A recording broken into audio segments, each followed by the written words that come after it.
مزید جو رولز نکل رہے ہیں وہ پیچھے والے رول سے مستثنا ہیں. ٹھیک ہے. وہ کون سا رول ہے؟ پہلا، باریک پڑھنے کا پہلا قاعدہ کہ اگر وقف کی صورت میں ہم را پہ جزم لگا رہے ہیں اور اس سے پیچھے یا ہے تو تھرڈ لیٹر کی زبر کے باوجود را باریک ہی رہے گی. ٹھیک ہے. جیسے ہے خیرن، خیرن را پیش والی ہے، موٹی پڑی جائے گی، لیکن اگر ہم نے خیرن پہ سٹاپ کرنا ہے، وقف کرنا ہے، تو را پہ جزم لگ جائے گی. اب جزم لگ جائے گی تو ہم یہ دیکھیں گے کہ تیسرے حرف پہ کیا ہے. تیسرے حرف پہ زبر ہے. اصولاً تو را موٹی ہونی چاہیے تھی، لیکن یا کی وجہ سے را باریک ہو جائے گی. تو را سے پیچھے اگر یا ساکن آ جائے تو پھر زبر کی وجہ سے بھی را موٹی نہیں ہوتی، را باریک رہے گی. خیر، غیر، الطیر، ویر. ٹھیک ہے، سمجھ میں آ گیا. اس کی ایسا کیوں ہو رہا ہے، اس کی لاجک کیا ہے، یہ اس لیول پہ میں آپ کو نہیں بتاؤں گی. ٹھیک ہے. انشاءاللہ اس سے نیکسٹ لیول پہ جو آپ نے سے جو پڑھنا چاہتے ہیں نیکسٹ لیول، ان جب وہ پڑھیں گے تو ان کو انشاءاللہ پتہ چل جائے گا کہ یہ یا جو ہے یہ کیوں اس کی وجہ سے را باریک ہے. لیکن فی الحال آپ نے یہ یاد رکھنا ہے کہ اگر پیچھے یا ساکن آ گئی ہے تو تیسرے حرف کی زبر کے باوجود را باریک رہے گی. ٹھیک ہے. اچھا، یہ ایک رول مستثنا ہو گیا. اب را کو موٹا پڑھنے کے بھی کچھ رول ہیں جو کہ پیچھے والے قاعدوں سے مستثنا ہیں. ٹھیک ہے. وہ کون کون سے تین رولز ہیں جہاں را موٹی پڑھی جاتی ہے اور وہ پیچھے والے رول سے مستثنا ہے. نمبر 1، جزم والی را سے پہلے اگر زیر دوسرے لفظ میں ہو، یعنی زیر ایک اور لفظ میں ہے اور جو جزم والی را ہے وہ کسی اور لفظ میں ہے، تو را اس کا اثر قبول نہیں کرتی. جیسے یہ ہے انر تب تم. اب یہ ان جو ہے یہ ایک اور حرف ورڈ ہے. ٹھیک ہے نا. ان یہ کچھ اور ہے، تم ایک الگ ورڈ ہے. تو یہ ایک طرح سے یہ سمجھ لیں کہ جو را ساکن ہے، وہ جو زیر نظر آ رہی ہے آپ کو پیچھے، وہ ہمسائے میں ہے. ایسا ہی ہے نا، وہ اس ورڈ کا حصہ نہیں ہے جس میں را ساکن ہے. اگر زیر اس ورڈ کا حصہ نہیں ہے جس میں را ساکن ہے تو را اس کا اثر قبول کرنے سے انکار کر دیتی ہے. ہمسایوں کا اثر کون قبول کرتا ہے؟ کوئی کرتا ہے؟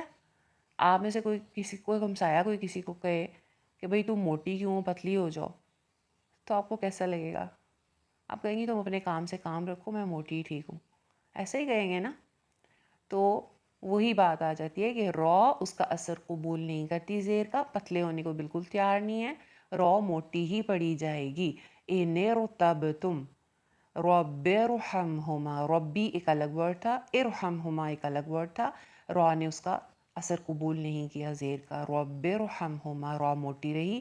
لمن ارتضی، رب ارجعونی، امرتابو، الذی ارتضی. ٹھیک ہے.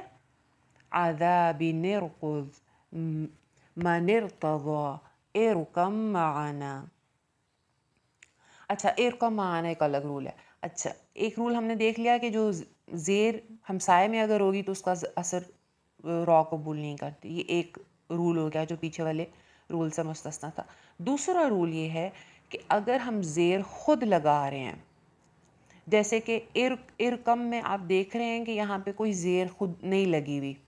کچھ ورڈ ایسے قرآن مجید میں نظر آتے ہیں جہاں ہمیں خود سے زیر زبر پیش لگانی ہوتی ہے. اس کا رول آپ نے پیچھے پڑھا بھی تھا، خود سے زیر زبر پیش لگانے کا قاعدہ.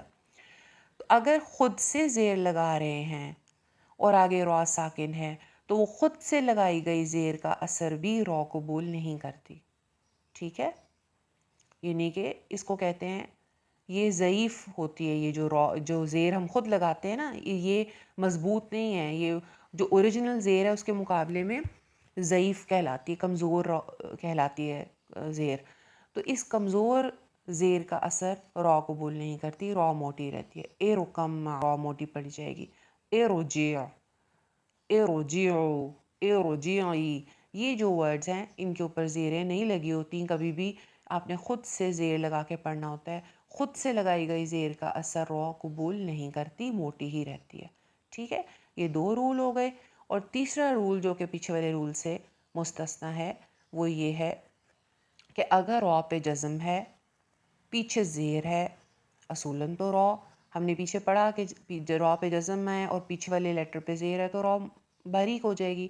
لیکن اگر را ساکن کے بعد کوئی موٹا حرف آ رہا ہے، ٹھیک ہے، حروف مستعلیہ جو آپ نے پڑھے تھے 7 ہیں، قا، صاد، ضاد، ظا، قاف، غین، خا، ان میں سے کوئی حرف آ جائے گا تو پھر را موٹی ہو جائے گی، وہ اگلے والے موٹے حرف کا اثر قبول کرے گی، پیچھے والی زیر کا اثر قبول نہیں کرے گی. جیسے یہ 5 ہی الفاظ ہیں قرآن مجید میں. قرطاس، قرطاس میں آگے را موٹی پڑی جا رہی کیونکہ آگے تو ہے. وَإِرْصَادًا، مرصادًا، لَبِالْمِرْصَادِ، فِرْقَةٍ، ان تمام جگہوں پہ اگلا لیٹر کیونکہ موٹا ہے اس وجہ سے را موٹی پڑی جا رہی ہے.